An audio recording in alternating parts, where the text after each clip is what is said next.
The information provided in this podcast episode is for entertainment purposes and is not medical advice. If you have any questions about your health, contact a medical professional. This content is strictly the opinions of Lucas Owen and is for informational and entertainment purposes only. The references, claims, and scientific information linked to any products are only applicable to those listeners who are based in the US. If you are outside the US, this information does not apply to you. It is not intended to provide medical advice or to take the place of medical advice or treatment from a personal physician. All viewers of this content are advised to consult with their doctors or qualified health professionals regarding specific health questions.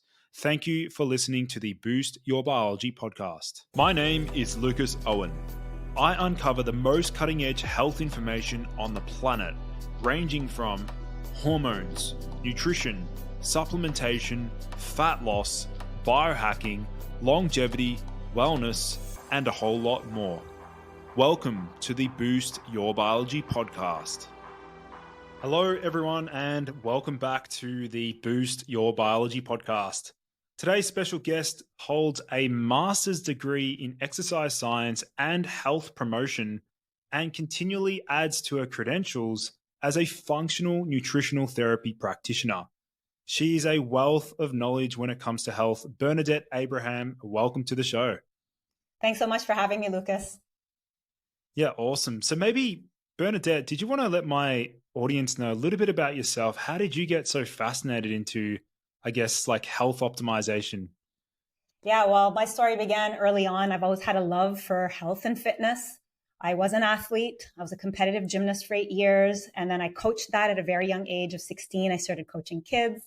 And that really got into got my coaching career going. That was the start of it.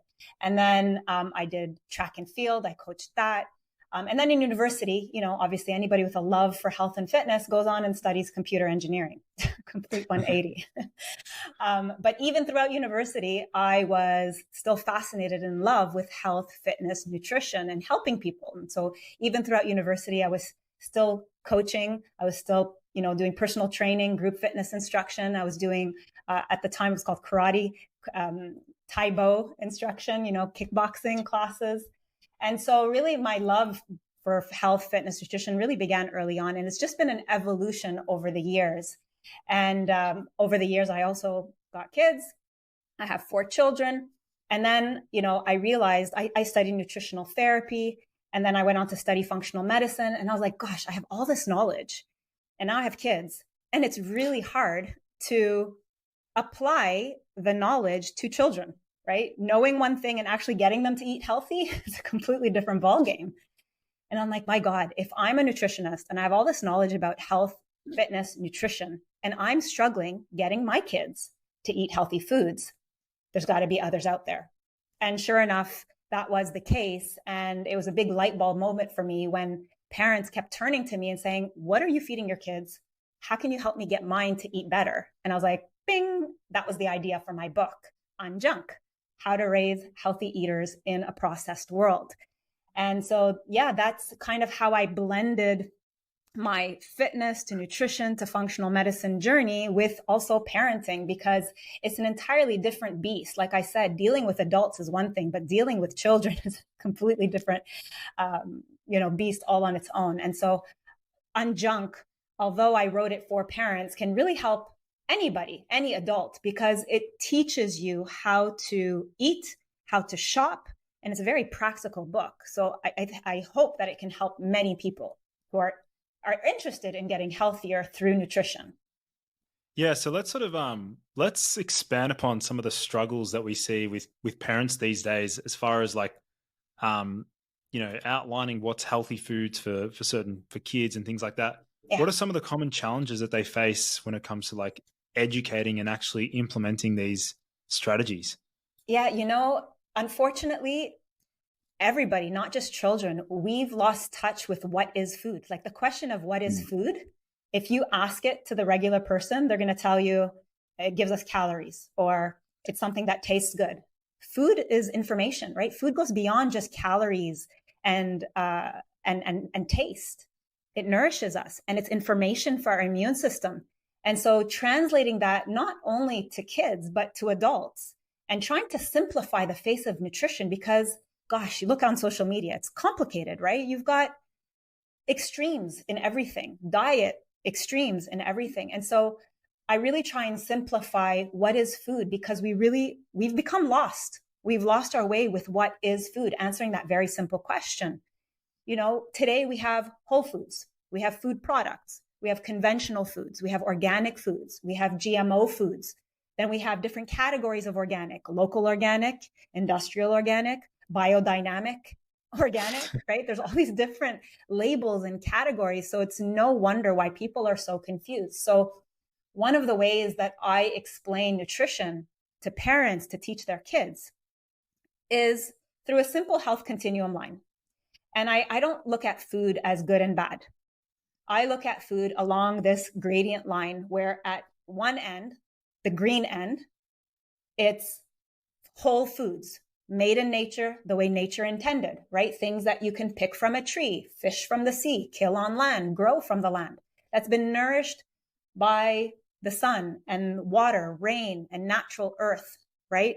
That's all that's needed. That's true organic farming, whole foods, the way nature intended. That's at the green end. Then at the complete opposite end is the red end.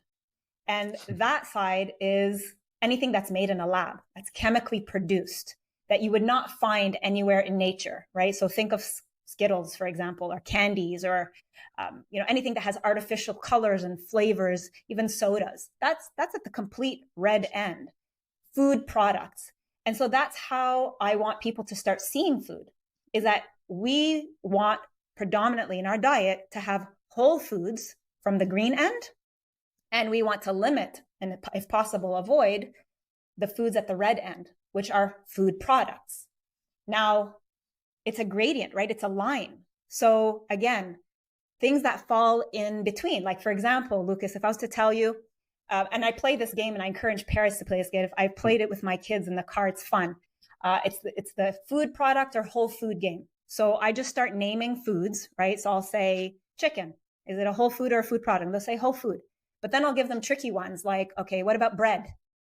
And they'll be like, right, question marks. What is it? Where does bread fall? Okay, if it's made from organic whole grains, okay, it's going to be closer to the green end maybe, but it still lies somewhere in the middle of that health continuum line because you can't pick bread from a tree, right? It was milled, it was processed, it was refined into a flour. And so it does kind of move towards the center of that health continuum line. So does that mean it's a bad food? No. It just means that it's closer to the red side. So it's maybe not something that we should be having over consuming, which today most people do. Pastas and breads, right? Those are refined foods that will somehow, even though they're whole grain, organic, are going to fall somewhere in the middle of that line. But if we choose food products at the green end and our diet is predominantly whole foods, we never have to worry about counting calories, worry about gaining weight, because that is what we should be consuming predominantly. You need to start worrying about counting calories and looking at labels and ingredients when you're choosing food products that are closer to the red end. And so that's how I like to simplify the face of food and how I like to explain it to parents, to explain it to their children. Yeah, you made a few really good points there, Bernadette. I mean, you mentioned like on social media how there's a lot of like confusion, and a lot of health coaches and influencers have their own agenda and their own perspective when it comes to food. And it actually makes me question, like, geez, has my educational content on like educating around food just made people so confused? Because I like to dive deep onto like the, these tiny little polyphenols that are found in fruits, or like it makes me wonder whether I'm just confusing the audience. No, but it's great. It's great to know that these whole foods, again, all these polyphenols and antioxidants and vitamins and minerals, are you going to find them in food products? Absolutely not. Are you going to find them in whole foods? Yeah. Are you going to find them less in whole foods that started getting refined? Right. So again, if we can like simplify the face of nutrition for people, it just relieves a lot of pressure off of people. But I think it's fun. I mean, I'm like you. I love to get into the little nitty gritty details of what this food has and what this food. And here's a fun fact. Because of soil depletion, and mass farming practices that we have now for the sake of higher corporate profits, right? These large producing farms want to make tons of food because they want to make money, but it's at the expense of the quality and the nutrient count of these foods. And there's some apples and apricots, for example, that have zero vitamin C in them today compared to 50, 100 years ago, because of our farming practices having changed so much over the years. And that brings in the topic of, okay, then is that why we need to supplement? And that brings in the topic of supplements. And I believe today, even if you eat the best whole foods organic diet, because of that situation of nutrient depletion, soil depletion, and mass farming practices and foods being shipped all over the world, unless you have your own little farm that you're eating off of and you know the quality of your soil and its regenerative practices, then you're likely having subpar nutrient standards in these foods, from these foods. And so supplementation, I feel, is essential today to compensate for the lack that we now have today. I'm in the exact same boat. I fully agree. Even if you're following like the best diet, quote unquote, best diet, right. and you feel like you're getting all the vitamins and minerals. I mean, the one that I see time and time again is, vitamin D. You'd see it a lot as well with your clients. People think that they can get enough vitamin D from like fish and eggs and things like that. But reality is like, you can't, unless you're going outside in the sun, exposing your skin without sunscreen or, using a safe sunscreen. This is where it's really crucial to understand. But I sort of want to backtrack and go into the topic of like preparing food for the week. And obviously everyone listening to this podcast has to do some form of preparing their own food or having someone prepare it for them. And like, going into a grocery store, like what are some good tips that you can recommend to my audience when it comes to like actually preparing food and like completing the groceries? Okay, so I'm going to share with you. I also discuss this in my book. It's called my VPF plus C principle. And this is actually something that I use with my private clients because, again, I really want to try and simplify the guidelines for proper nutrition and how to create balanced meals, right? So V stands for vegetables. Simple. So think of all the rainbow of colors of different vegetables that you want to try to be getting in. P stands for proteins. So the way I like to explain it to those that don't have any nutrition background is anything that has eyes or anything that comes from something that has eyes is considered a protein, right? So think, your chicken, your meats, and then the byproducts of those, like eggs, dairy, for example. Those would be considered high protein foods. Then you've got F, which are healthy fats. And this is often what's missing in today's diet. People really focus on proteins and vegetables, but then they miss out on healthy fats. Which would come from, again, you want a variety of fatty acids that would come from things like nuts, seeds, avocado, coconut, the nut butters, the seed butters, even the oils, grass-fed butter, olive oil, extra virgin, coconut oil, etc. Right? And then you have the C, the VPF plus C. C stands for starchy carbs.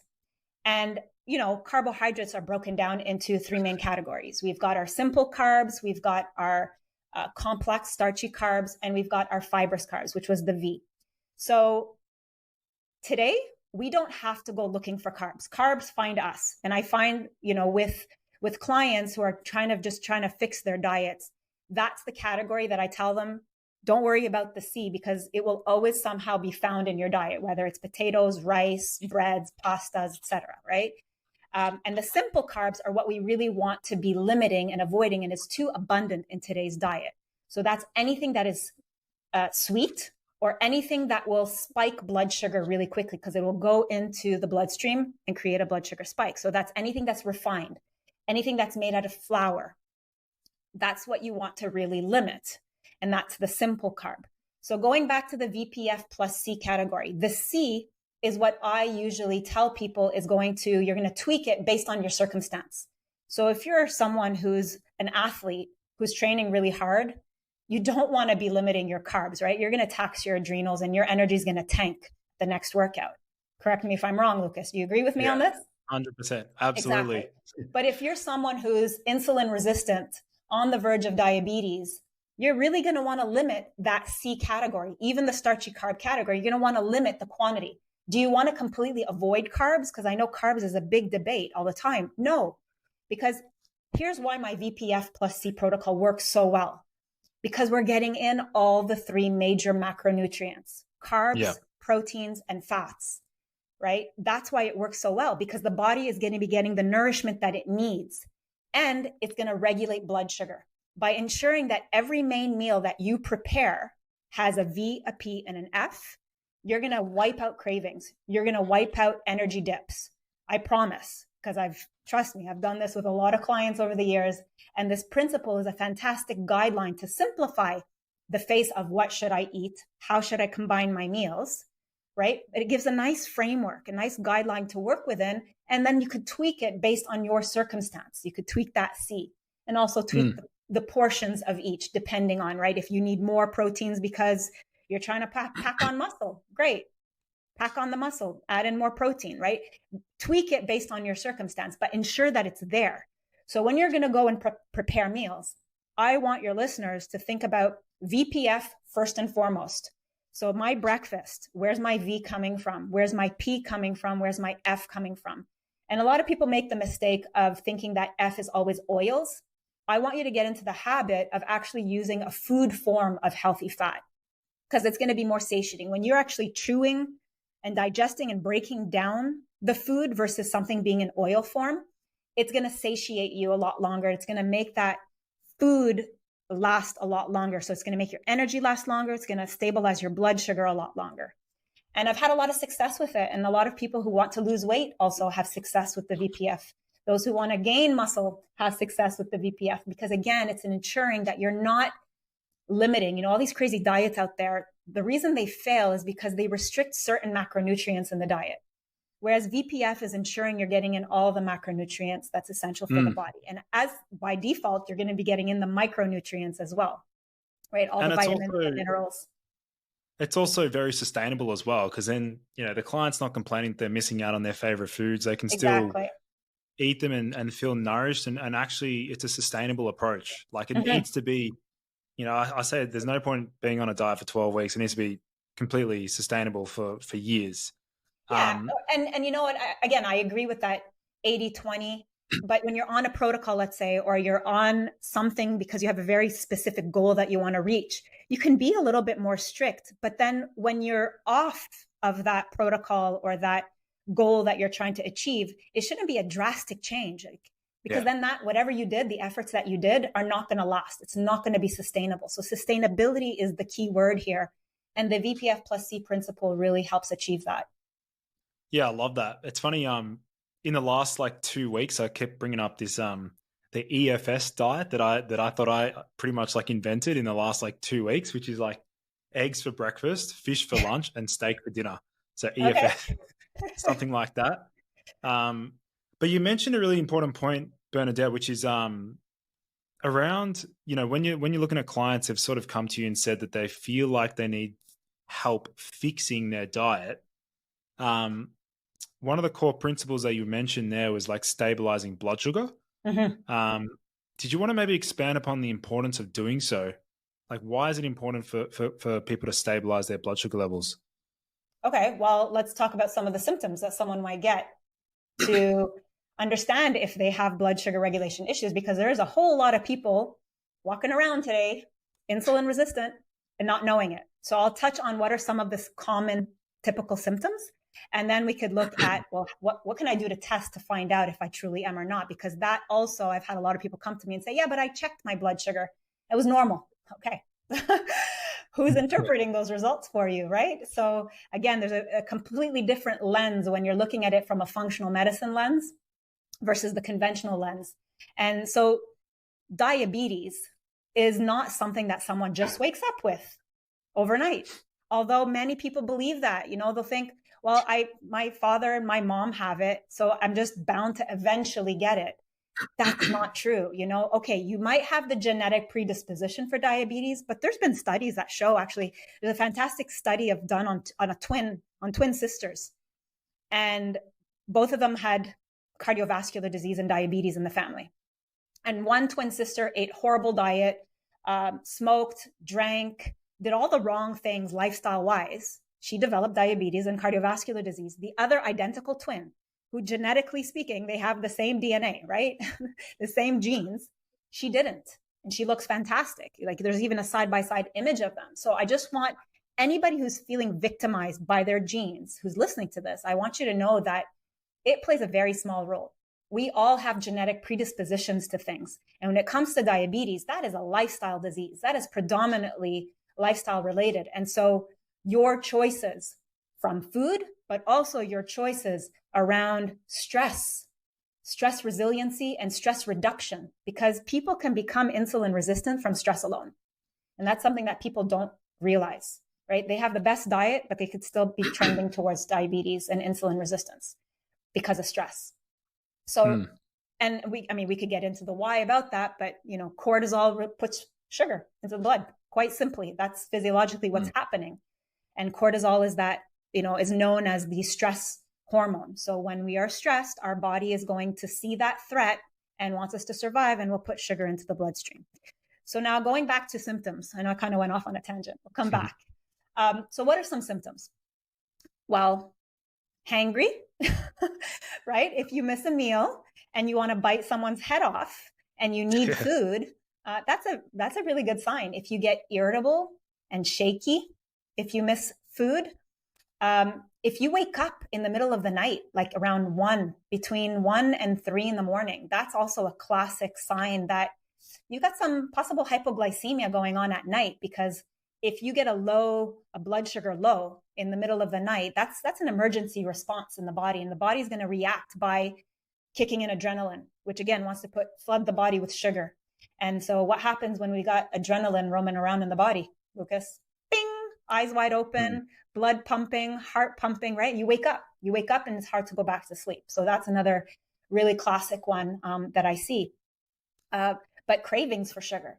When you become insulin resistant, that means your cell can't take sugar from the blood and put it properly into the cell.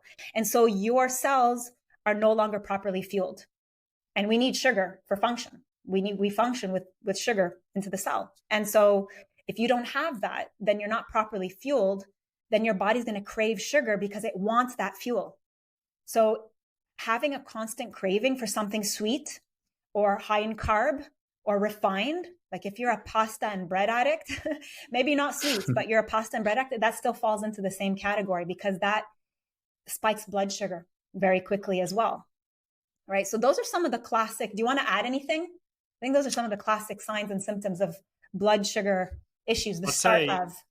Yeah, they're very good. I'd say also like the brain fog, the lack of mental clarity. That's a big one. Like people just feeling like they don't have like access to words, or they just can't remember things, or just not feeling mentally sharp. That's a big one. And it progresses, right? Like that's the start, I would say. But then it can really progress to more severe symptoms like frequent urination, numbness and tingling in the extremities of your body, fingers and toes, right? That's why diabetics, because it injures tissues. And that's why diabetics very often can lose eyesight, have kidney issues. They lose limbs because they can't feel, right? They lose that sensation because blood sugar, when it glycates and it becomes sticky, it can really start to damage tissue in the body. So it's a big oxidative stress. Absolutely. With some of the carbohydrate sources, let's say, for example, somebody here is like really addicted to sugar. They just love getting a sweet fix. Like how do you suggest that person go about, getting their hit, so to speak? But maybe from, I don't know, you might have some preferable carbohydrate sources. Like what's your approach there? So first things first, I would make sure that they're eating VPF plus C. Because cravings, like I mentioned, if you are not fueling the body properly, then you're probably going to get a spike. So like if someone just had something sweet, whatever example, a juice and a croissant. Let's say like dates, for example, dates. Fine. Dates. It's healthy, but that's really high in sugar. But you have nothing with that date. What's going to happen is you're going to have a massive spike of blood sugar. Now, in a metabolically sound body, the body can probably handle that and bring the glucose levels back down to a normal level. But if someone is having dates, juice, pastas, like high carb, high refined, high sugar diet on a longer term basis, then the metabolic system becomes dysfunctional. The body doesn't react appropriately. And so you can have a massive spike now, but then also a massive drop. And when you have that massive drop, that's when you're going to get cravings because the body wants sugar quickly, right? And so that's why first thing that I want to check is, well, what did you eat beforehand? Is it what you're eating that's creating that spike and drop of blood sugar in the body? If so, that's why VPF is really going to help normalize and stabilize your blood sugar level. So that's step one. And then if someone is eating VPF and then they're still having sugar cravings, the next step that I tell them is, all right, now we have to tweak the ratio of fat and carbs. Either you're not including enough starchy carbs, which a lot of people, they're scared of carbs today, right? So I have some people who come to me and they're eating VPF and they're completely restricting starchy carbs and they're working out. And I'm like, dude, you have to have more starchy carbs. So I'll, in that case, recommend try adding in a little bit of starchy carbs with your lunch and dinner and see if that doesn't get rid of your cravings. If that doesn't work, then I tweak the ratio of fats. So let's say someone is eating enough carbohydrates, then I would look at the ratio of fats because fats is very satiating. And the way I like to explain this, I like to give the analogy of the campfire. So if we're sitting around a campfire and you want to get the fire going, you're going to throw in twigs and tissue and things that burn very quickly because you want to get the fire going, but they burn very quickly. That's your sugar. That's your sugar and your simple carbs, right? But then you start throwing in the larger pieces of wood and then the big log. The big log is like protein and fats. It's going to allow the fire to burn longer.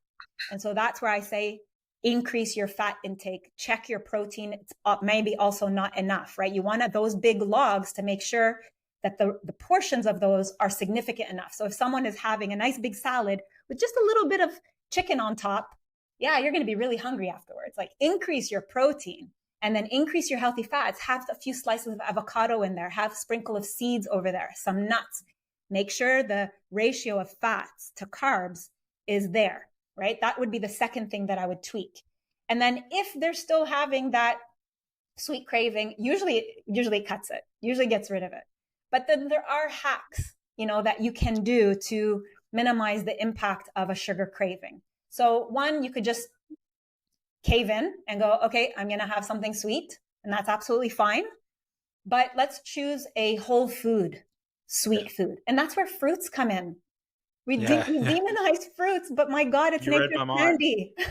You read my mind. I was just about to bring that up. Yeah, absolutely. It's nature's candy. So, okay, you're craving something sweet and you've done all the things you should be doing and you ate the right portions of food and the right quantity of food, because that's the other thing. Some people don't eat enough and they're just hungry all the time. So it's not that you're craving sweets, it's that you're hungry.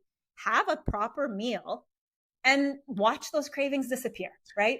So if they're doing all the right things and they still have a craving, go for it. Have a piece of fruit, first and foremost, even if it's a dehydrated date, go for it. But if it's something that high and you're more prone to cravings, then I would say incorporate with your simple carb, whatever you choose to have, either a protein or a fat with it. What that does is it slows down the absorption of sugar into the bloodstream and it will create a more stable response. So you don't have that high spike and that low drop that creates more cravings. And then there are other tricks like amino acids. You can actually, there's a product by Biotics Research called AminoSorb. That's one that I've recommended over the years. You could just put a few drops under the tongue, but amino acids can help kind of curb those sugar cravings for people where it's really, really strong. And then if it really is, and you're doing all these things and your craving is just unbelievably out of control, I would go, I'd question and go, do we have a yeast overgrowth? Do we have a fungal and yeast overgrowth, right? Because these things really crave sugar and they have more control over our food choices than you would think. Yeah. I'm glad you brought up the fruit aspect because I was going to ask around, I'd imagine that you would get so many messages about fruit and people are probably asking you like, hey, Bernadette, is it okay to eat fruit? Like, did you want to just maybe clear up the myth around fruit? Because a lot of health coaches and health practitioners say that like, no, you cannot eat fruit. Like Yeah. it's all fruit's bad. Do you want to sort of elaborate on that? Yeah, sure. So look, I take a very individualistic approach to everything. So I'm not extreme. And I don't like I mentioned at the beginning, there's no bad, there's no good. Fruits fall into that same category. Yes, they have sugar, but they're also filled with vitamins and minerals and antioxidants and polyphenols that we need. Yeah. So it depends on the individual and it depends on the circumstance. Once again. So if somebody comes to me who is insulin resistant, who is pre-diabetic or maybe diabetic, and they're looking to reverse this condition, then yeah, for a little while, it might be a good idea to limit. I would never say avoid, but I would limit, and I give people guidelines. So someone who is insulin resistant, I would say maybe 1 to 2 whole fruits per day and lower glycemic. So I actually share in my book a fructose in fruits chart where you can see the different fructose levels in various fruits, just so people have a sense of what are fruits that are lower in sugar and fruits that are higher glycemic. So I would say kind of stay away from dried fruits because those are much higher in fructose sugar, and choose more citrus and berries. You could have like a whole cup of berries and be really low sugar. You know, it's amazing. And it's super rich in antioxidants. So that would be something that I would recommend for someone who's insulin resistant. Someone is metabolically sound and loves fruit, go for it. 2 to 3 whole fruits per day. Fantastic. Yeah, no, I love that approach. And I definitely agree there with the berries. I oftentimes tell my clients, like, go ahead, have as many berries, blueberries, blackberries as you want, because there's even studies where they combine like having berries post meal, actually reducing the blood sugar spike.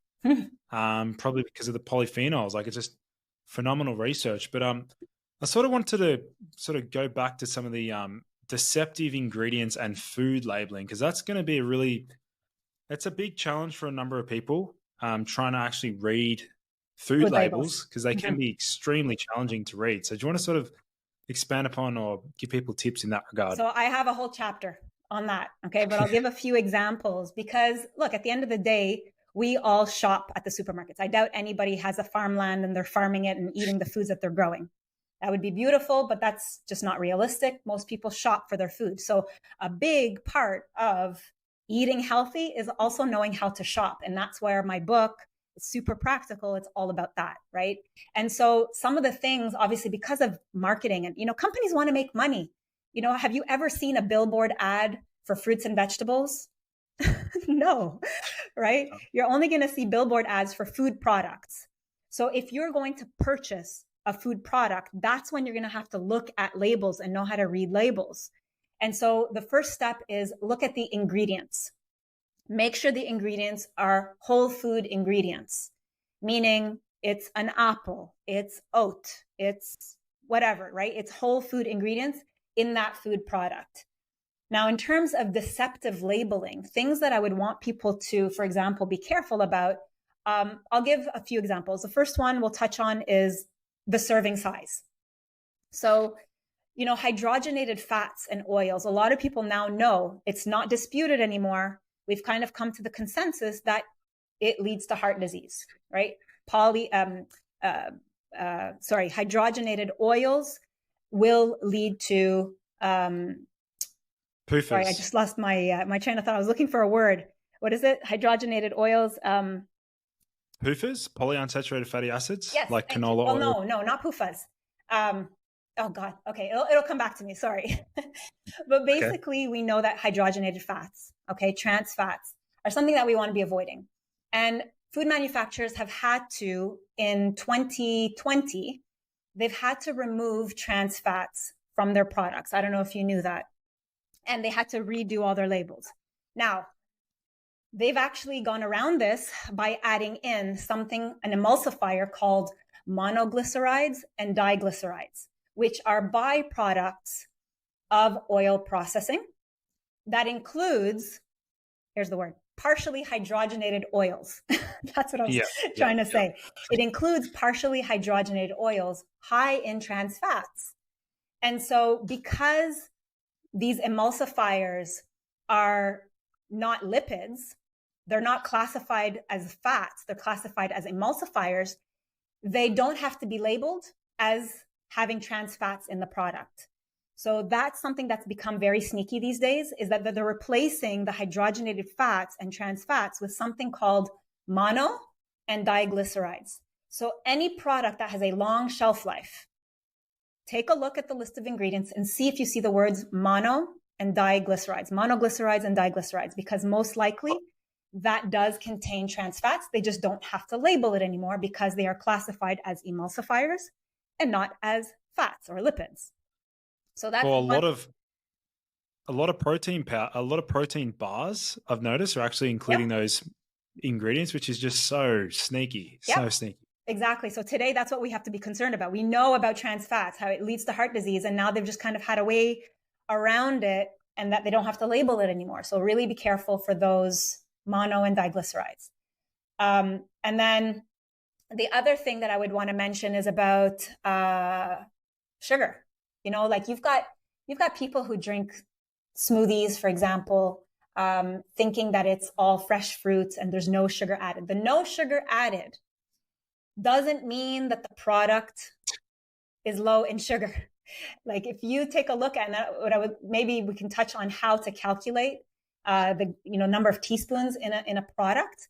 So we'll take, for example, let's say a product has 32 grams of carbs, of which are sugar. So you would simply, 1 teaspoon of sugar is 4 grams. So you would then divide the grams of carbs and sugar, which was 32, by 4. So that product would have 8 teaspoons of sugar. Now, I want people who can't visualize what 8 teaspoons of sugar is to take a cup, a glass cup at see-through, and literally measure out 8 teaspoons and just look at how much sugar there is. And what's really deceptive is how marketing claims will say on juices and on smoothies, they'll say sugar-free or no sugar added. Yeah, but it's got a ton of fruits in there. That's still going to spike your blood sugar massively. I would much prefer that you eat a whole fruit on its own instead of anything that is juiced with a concentration of fruits. Mm. Also, as part of that is like they'll sneak around that by they use other types of, like they won't use sugar, but they'll add in some like artificial sweeteners. So like, the sucralose is a big one. Yeah. Yeah, that's the label where they'll say sugar-free. If you see anything with no sugar or sugar-free, I want you guys to question, well, where's the sweet? If it's sweet and it's saying sugar-free, question mark, where's the sweetness coming from? Look for what type of sweetener they're actually using, right? And I have a whole page with 72 different names for sugar. Jeez. It has that many names. So it's really important to kind of be aware of what are these different names for sugar. And if the product is sweet, you can guarantee that it has sugar in some form, whether it's a natural sweetener, another type of name for sugar, or artificial sweetener, which we absolutely want to be avoiding. What about, just out of curiosity, I mean, I've got my own staple favorites in my diet. Like there's certain foods that I'm like, it always has to be in the fridge. Of course, hummus is part of that. But did you want to but what are your essentials that you're like, yep, this has to be in my fridge like year round? Like snacks or just food in general, like basic essentials in the fridge? Yeah, like maybe like we'll go starting with protein, like your favorite protein sources. I'm a meat person, so I love to, and I encourage people to shop. If they're going to have an organic budget, I encourage people to put that spend on animal products. There's a lot organic is more expensive. So absolutely, if you're going to have a budget for organic, spend it on animal products if you consume animal products. And so I will have, dehydrated meats. I love those as snacks, kind of like beef jerkies, turkey jerkies, things like that. Again, check the ingredients, but I'll have things like salami, make sure that it's, organic. It doesn't have any nitrites or sulfites added. There's a lot of things, again, and I have in my book a whole chapter with checklists for literally every single food in the supermarket aisle that you're going to go through. Make sure it doesn't have this, make sure it doesn't have that, look for this, look for that. And so for proteins, I'm a big meat eater. So I make sure my freezer has organ meats. So liver, I'll make sure that there's beef, lamb, chicken, fish. I like to add variety to my proteins. So that's how we pretty much, when I meal plan for the week, I think first, what's the protein that I'm going to have in that meal? And then I add in the vegetables and the sides. So like what vegetable is going to go nicely? And then what can I sprinkle the healthy fat? So that's kind of how I meal plan and I prep. But protein, I make sure that I have different animal products. And I also add in vegetarian sources into that mix. So I might have one day chicken, one day fish, one day meat, one day vegetarian, and then I rotate. Just to ensure that we're getting in the different amino acid proteins from the different foods. Because always eating the same type of meat, you're limiting yourself to a certain amino acid protein. Yeah, no, and also you're going to increase the risk of developing food allergies and sensitivities. Exactly, good point. Yeah, I made that mistake myself with with potatoes because I was having like boiled potatoes before soccer training. When I used to play soccer, I was literally having boiled potatoes like 3 times a week, just consistent. I'd have like 3 or 4 potatoes one sitting. And then over time, I've just become really sensitive to potatoes. They irritate my gut and I just get sensitivities to them. But you make a good point about prioritizing protein first, like allocating your budget, prioritizing that first, and then just keeping a variety, so that you're rotating between different types of protein sources. It just keeps things exciting. Mm-hmm. I mean, who doesn't love the taste of different types of meats like lamb, chicken, and different things like that? But what about when it comes to organic? I've had a number of people message me on Instagram wanting to know what's my stance on organic foods. How do you explain this? The importance of organic produce? Yeah, well, look, I've got 2 whole chapters on that in my book. It's important. And again, as I mentioned earlier on at the beginning, we've got different levels of organic today, right? We have industrial organic, we have local organic, and we have biodynamic organic. So even organic has different levels and different categories today. It's insane. But there are still people, I still come across people who are like, it's a scam. Right? It's the same thing and we're wasting our money. It's more expensive and it's a scam. And so what assurances, and that's the biggest question, as a consumer who's going to spend money on something, what assurances do we have that we're spending money on something that's going to benefit us, that it's worth it? And that's where I would say certifications and labels become really important. And look for certifying bodies of countries where it's certified at a federal level. So Canada has that, Japan has that, the EU has that, the US, right? The USDA organic label. So these countries have at a federal level regulations, very strict regulations that they have to abide by, and inspections that happen to ensure there are measures in place to ensure that what you are buying is truly organic. Now, of course, there's cross-contamination and all these things. We can't really know, right?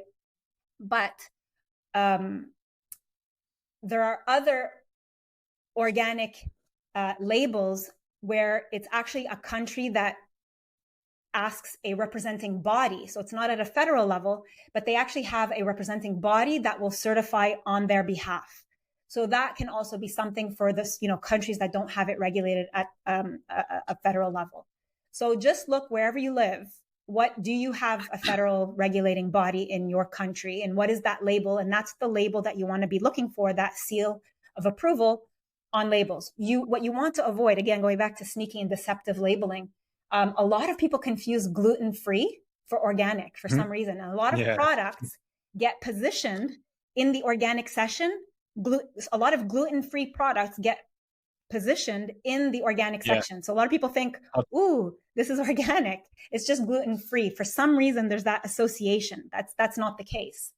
And so, look at the certifications to ensure what you're having, and avoid also labels that have organic in the name, but they don't have a label. Like, I'm going to give an example here.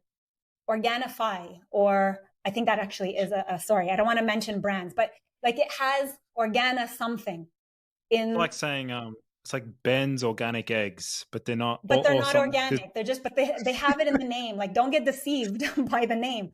Look for labels, right? And eggs is a whole other topic. I mean, I have, again, a whole section on eggs. Lucas's organic hummus, but you would hope it's organic.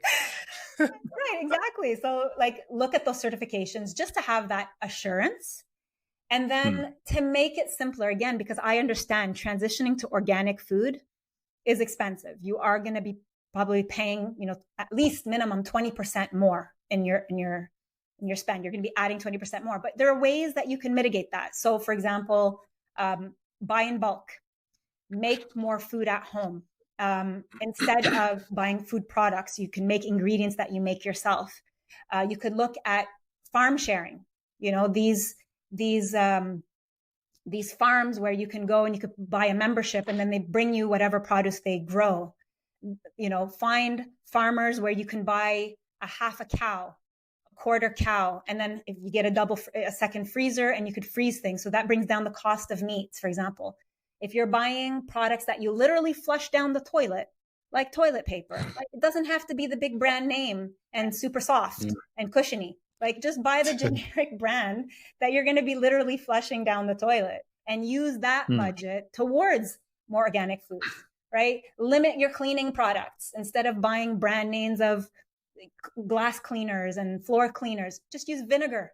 Like there are ways to minimize your spend and use that spend towards organic.